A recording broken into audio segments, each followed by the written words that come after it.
everyone. Greetings of the day, everybody. I'm Priyanjali from beautiful Spotless Skin team. I'm sure all of you must be keeping good health. You must have come across people, especially women, with brown colored patches on their face. They seem like freckle-like spots forming large, flat patches. This is nothing but melasma. Melasma is a common chronic skin condition in India. According to study conducted across 4 Indian cities, reveal that more than 80% of the population present skin color heterogeneity on the face, irrespective of age and gender. This heterogeneity mainly results from hyperpigmented spot and melasma. Indian skin tone is more susceptible to pigmentary disorders. It occurs mainly in women, which is 90%, and 10% of males of all ethnic and racial groups. Around 20 to 30% of 40 to 65-year-old women present a facial melasma. Melasma and hyperpigmentation generally ignored as sign of aging and often misunderstood as a skin condition. Melasma sufferers have been misinformed about the aspects of this common hyperpigmentation issue. This can lead to frustration setback in treatment.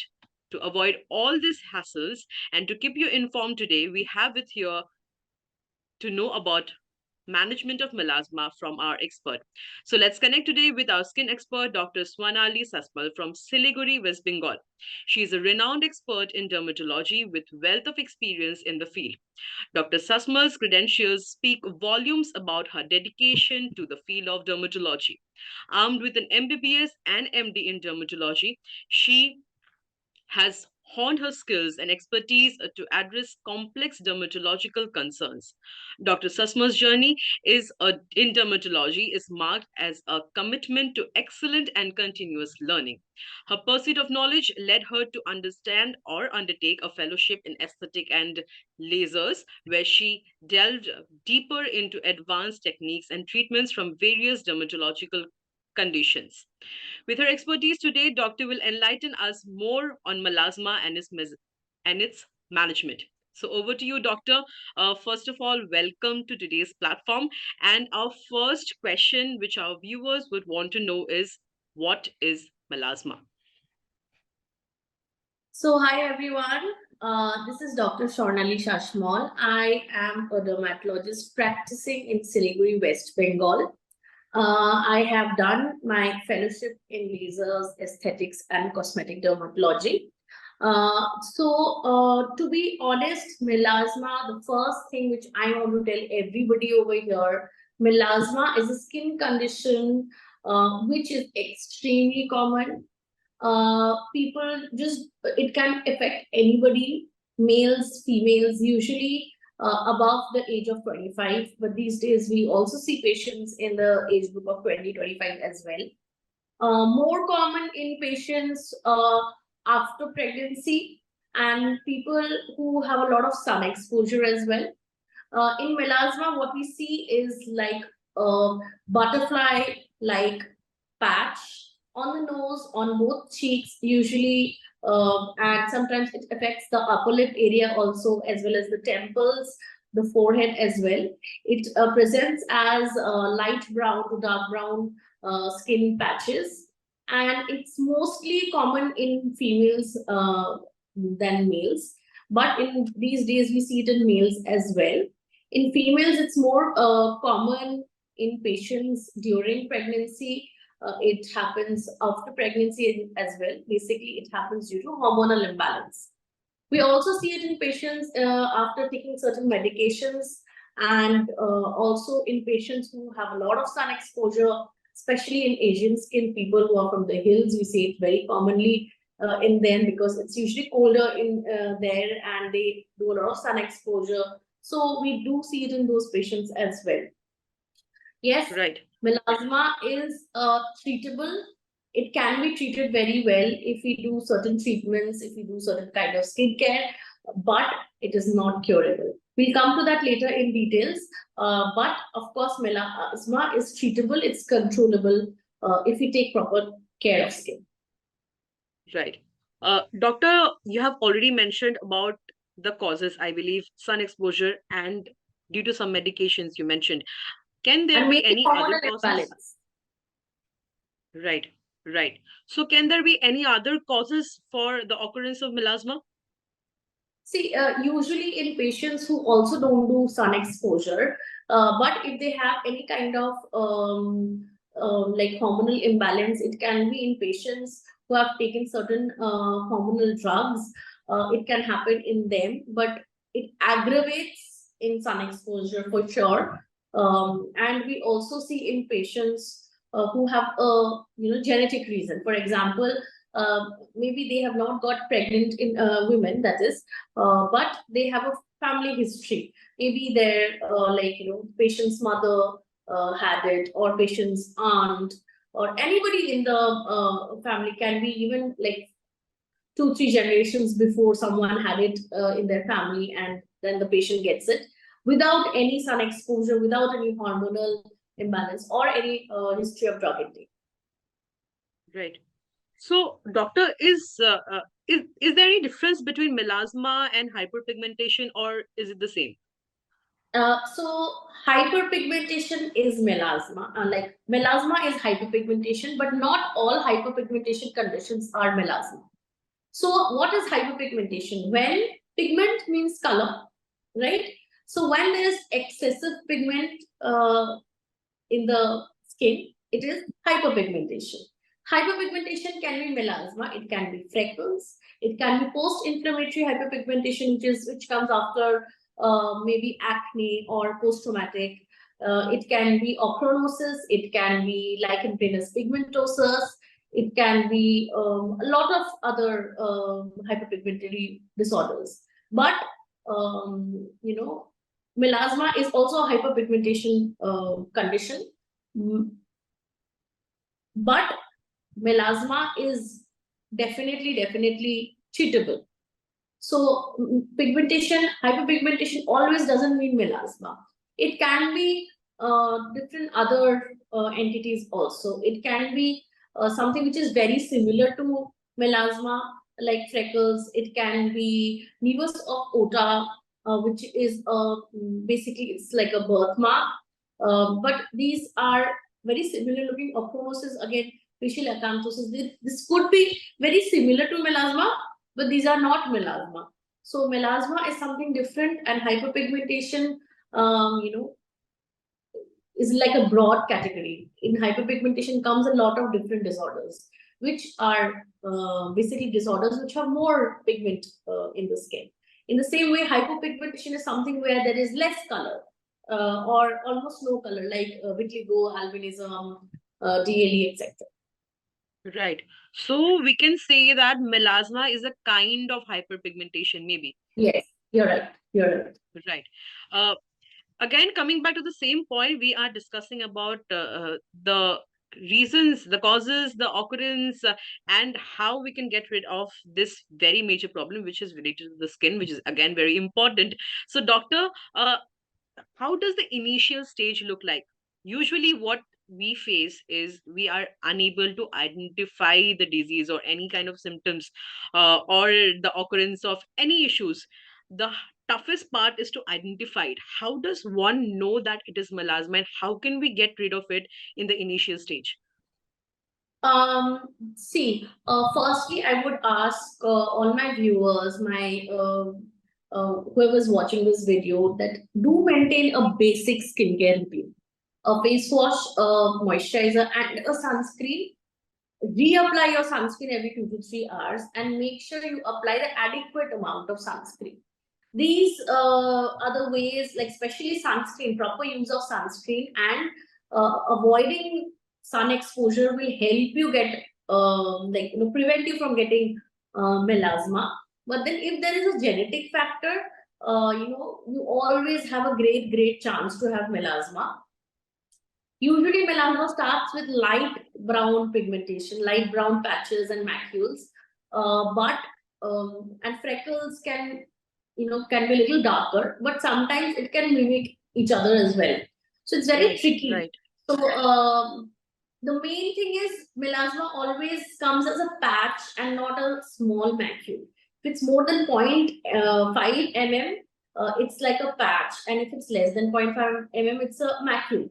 So if it's usually larger in size, tends to be melasma, but always it's not this case with everyone.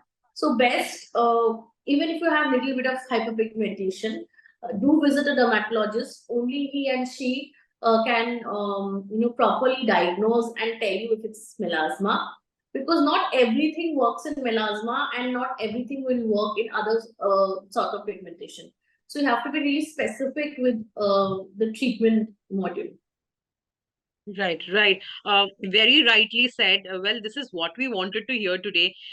Please, please do not be your own doctor. We have our experts always around you to help you out with the best possible solution. Visit the nearest dermatologist if any question arises.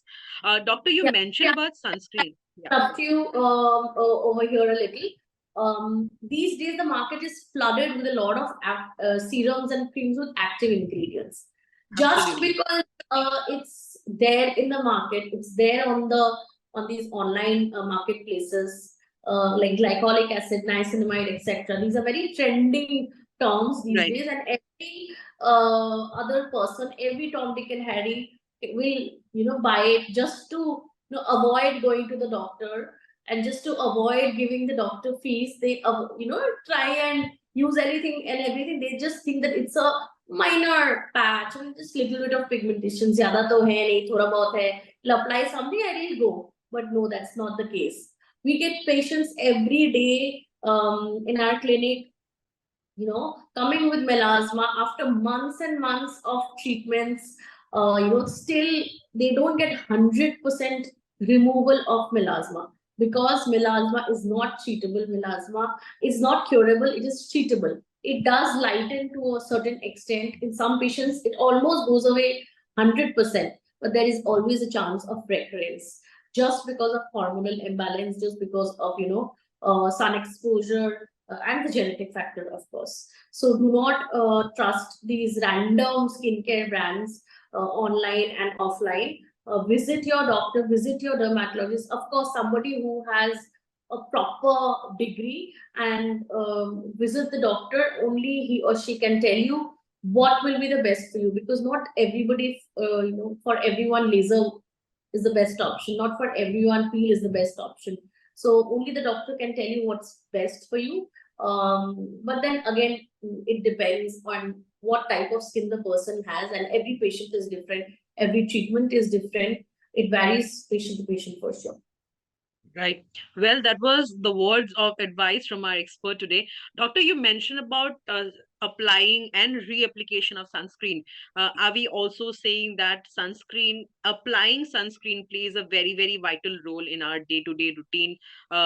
Also, for all the people who are working from home nowadays, or for the housewives who are who mostly stays at home, is it important for them to apply sunscreen as well? Yes, it's important for everybody to apply sunscreen, whether you're outside, whether you're at home, and even a child of 6 months age needs to apply sunscreen. Of course, a physical sunscreen for a child from 6 months to around 12 years, 13 years can apply a physical sunscreen. And after that, you can start applying your hybrid sunscreens or a chemical sunscreen, but make sure you reapply your sunscreen every 2 to 3 hours. Uh, Visit your doctor, your dermatologist. They have a very wide range of sunscreen options available with them. They can, they usually test, and they usually know a lot of brands, a lot of different types of sunscreens. They can tell you, seeing your skin, like taking your history, what kind of sunscreen will be the best according to your lifestyle. And the next is you have to apply the adequate amount. So two fingertip units, one finger, two finger, entire fingers of sunscreen you have to apply for your face and neck. It might get a little tacky, it might get a little tricky to apply, but I would suggest to apply very little in the starting, and then you keep blending. That really works. And then again, reapply your sunscreen every 3 hours if you are outside, and even if you're at home. So yeah. Well, that was all about sunscreen and the application of sunscreen. And as doctor mentioned already, to know about the best sunscreen for your skin, you need to visit the expert. Moving on with the same topic, we are talking about melasma today. Doctor, what are the risk factors related to melasma? See, risk factors again, like I would say, sun exposure. Avoid the sun as much as possible. Even if you're heading out in the sun, make sure you're using an umbrella, you're wearing your shades, your sunglasses, you're wearing a like a wide brim hat or a cap. These are little things you can take care of apart from the treatment, and try to avoid, if you can, that is, if you are a working person, if your job permits, then try to avoid sun exposure between like 9 to 3 o'clock as much as possible. Only if that is possible, of course. And if you cannot avoid sunny areas, avoid try to uh, work or just go from the shady areas and not the areas where there is sun. Because if you have melasma, it's not only important the treatment, the lasers and peels and skincare, not only that is important, but avoiding sun exposure is even more important. Because if you cannot avoid sun exposure, especially during the peak hours, there's no point in doing peels and lasers. Right, right. Well, doctor, again, coming back to the same topic again, how do we diagnose melasma? uh See, diagnosis of melasma, this is, we usually don't do biopsies or something for melasma, because it's on the face, right? So we don't do it on the face, but with experience, we do understand. As a dermatologist, we do, know that this is melasma. But look for uh, like brown pigmentation, brown patches on your face, especially on the cheeks, nose, and sometimes on the temples, on the forehead as well. And but usually it happens in patches. Right. Doctor, are there any prevention procedures as well? Normally, we tend to look for some home remedies. That is the initial No, home stage remedies or the not steps we try to always intake. What do you suggest about home remedies, and are there any prevention there strategies are or ways? home remedies for any skin, hair, or nail problems. For any dermatological problems, there are no home remedies. I tell all my patients, I tell everywhere on social media as well, home remedies don't work. They are not supposed to work, right? So they will not work. There's no sunscreen like a home remedy sunscreen or something or anything else which will prevent melasma. You have to get melasma, you will get it anywhere. Nobody in the world can stop you from getting melasma if it's written in your genes. But sunscreen application, like I said, sunscreen reapplication and adequate amount of sunscreen application is also important. There's no point in applying this much sunscreen. You have to apply like the two finger sunscreen rule is very, very important. Right. Doctor, well, we now know that home remedies would not work, but does eating the right thing anyhow can it help prevention from melasma? No, no. The eating a healthy lifestyle, maybe having a healthy lifestyle, having a healthy diet. No. Of course, reducing your stress can reduce the aggravation of melasma, but it will not prevent it. So I think what we are talking today is the main thing, and the right way to get rid of it is uh, going to the dermatologist in the very first moment when you realize that you are having few changes on your skin.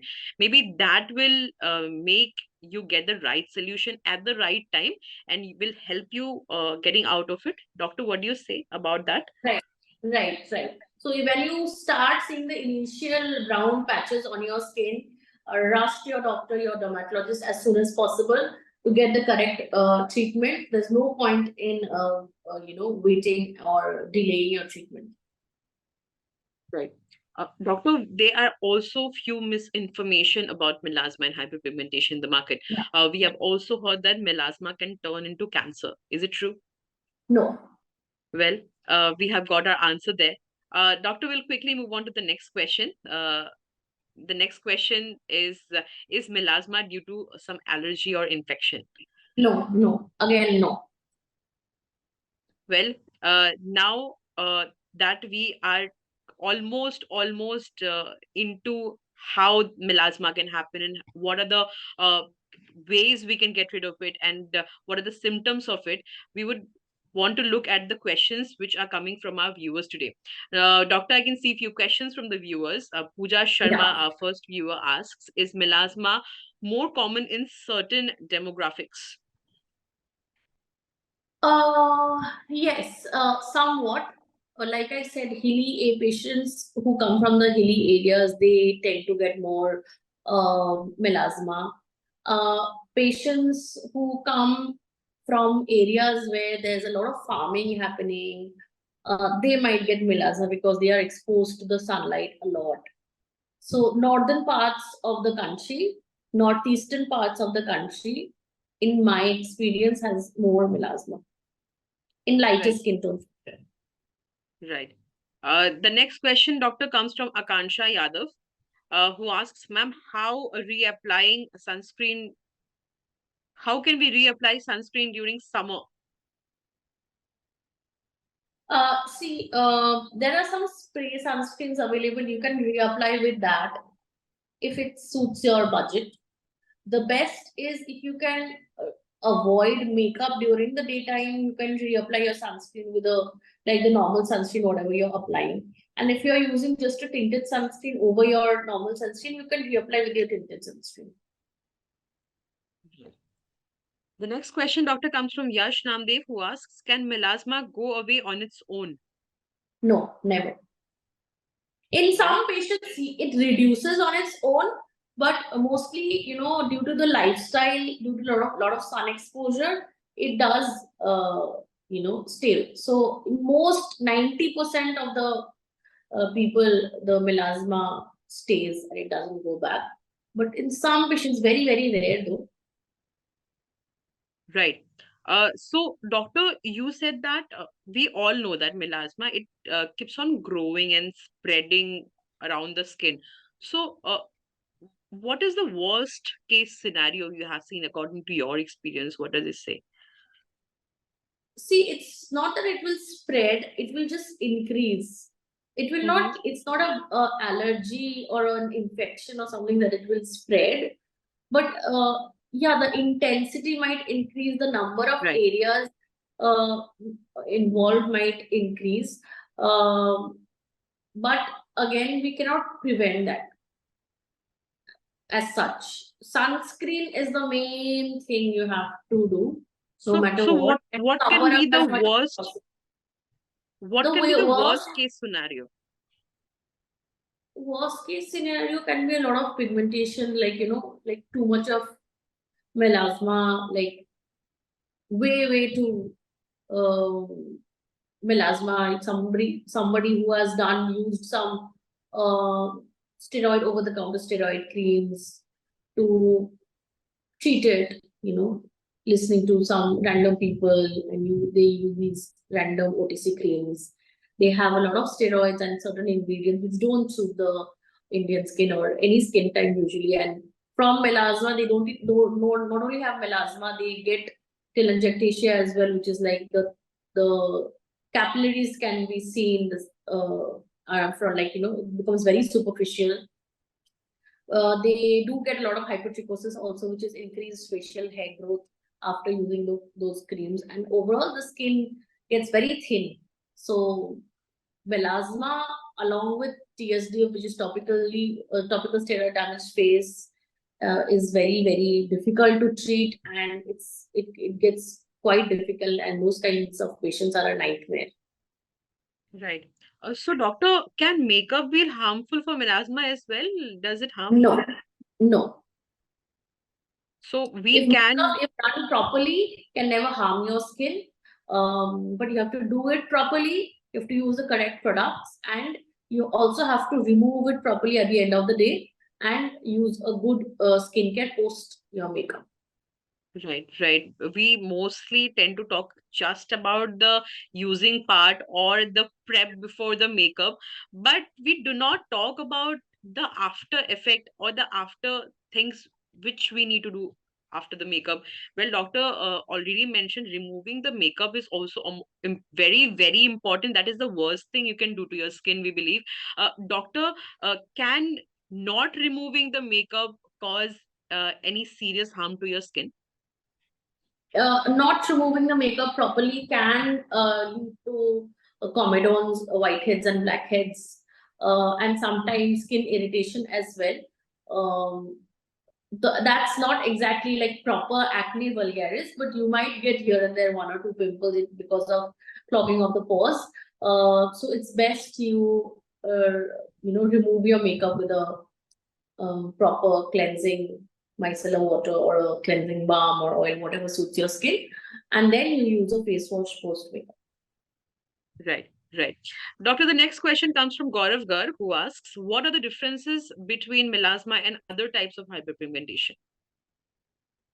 I think we have already discussed this. You can go to Yes, the previous part of the live, you will get your answer. yes.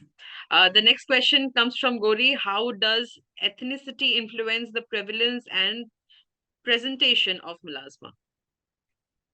See, like I said, northeastern people and northern parts of the country, in women, melasma is more common, but males also get melasma. So these days it's common in almost all parts of the country, but usually lighter skin tone people have melasma. Right. Well, we have talked about a very, very important skin issue, which is melasma. Well, we now know what is melasma. We know how it arises. We also know how to get rid of it or to control it. Doctor, before we take a leave today, any take-home notes or any tips for our viewers who are watching us right now? So it's best you follow a skincare routine given by your dermatologist and not follow some random skincare given by your influencer friend. Um, Avoid doing parlor facials or your random skincare or over the counter skincare will never solve your problem, which is very deep down. And melasma is one of them. So melasma is not curable, it is treatable, it is controllable. So you take certain treatments like lasers and peels, and a good customized skincare routine given by your dermat. And follow that and do your regular follow-ups with your doctor. That's also very important.